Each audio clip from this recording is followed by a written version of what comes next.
अरे कैसी भजिया बनाई है तूने, नालायक। अरे रे क्या हुआ भैया जी? अरे जल्दी पानी लाओ।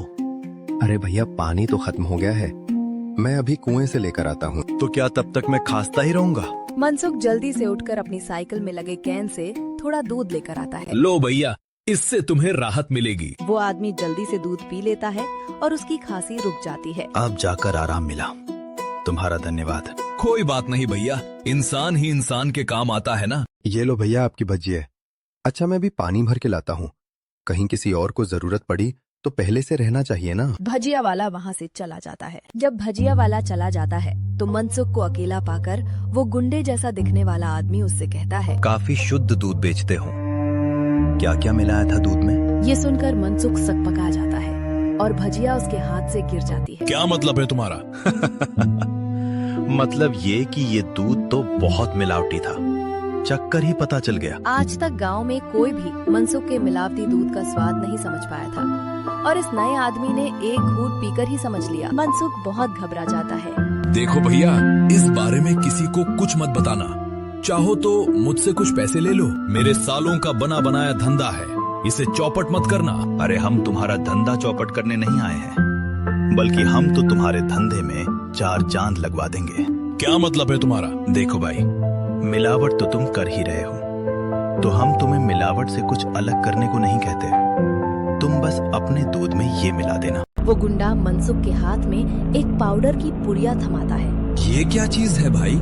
नहीं नहीं, ये नशे वशे का व्यापार नहीं करता मैं, ये सब तुम अपने ही पास रखो। अच्छा मतलब सिर्फ दूध में अरारोट मिलाने का व्यापार ही करते हो?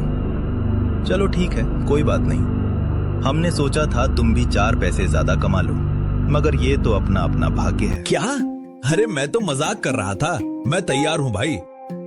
अब सामने से आती लक्ष्मी को भला कौन मना कर सकता है?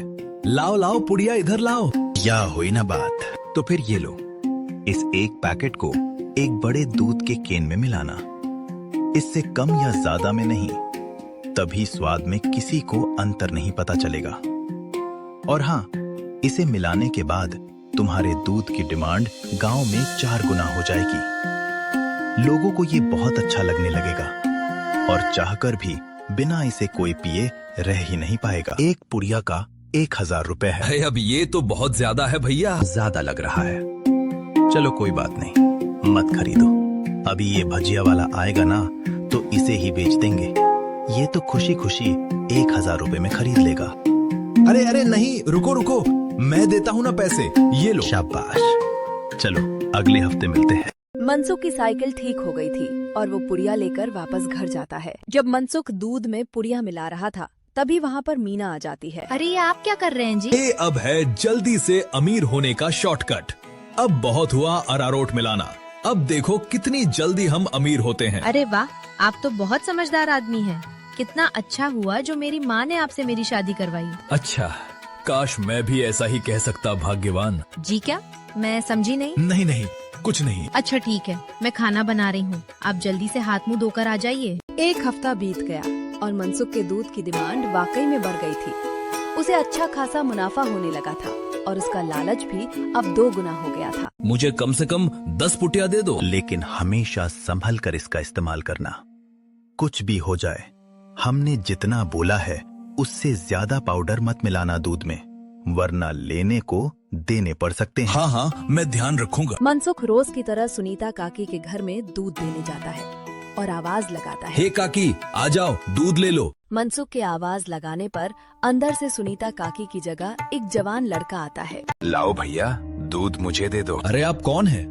आपको पहले तो कभी गांव में नहीं देखा। अरे मनसुख, ये मेरा भतीजा है, अपने पिताजी के साथ यहाँ कुछ दिनों के लिए छुट्टी पर आया है। अच्छा, छुट्टी पर? अब शहर में क्या नौकरी करते हो भैया? पुलिस में हूँ।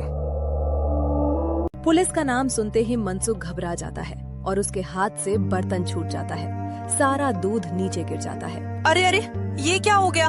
ये दूध कैसे गिर गया? वो गलती से हाथ से बर्तन फिसल गया था काकी। कोई बात नहीं, दूसरा दूध दे दो। वो, अरे नहीं, आज तो दूध खत्म हो गया है काकी, मैं कल आता हूँ ना।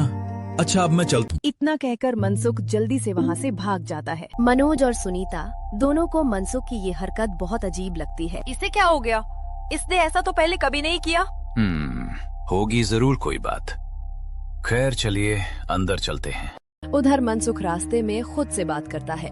आज तो बाल बाल बचा, कहीं उस पुलिस वाले को सच का पता चल जाता तो बाकी की जिंदगी जेल के अंदर काटनी पड़ती। मनसुख घर पहुंचता है।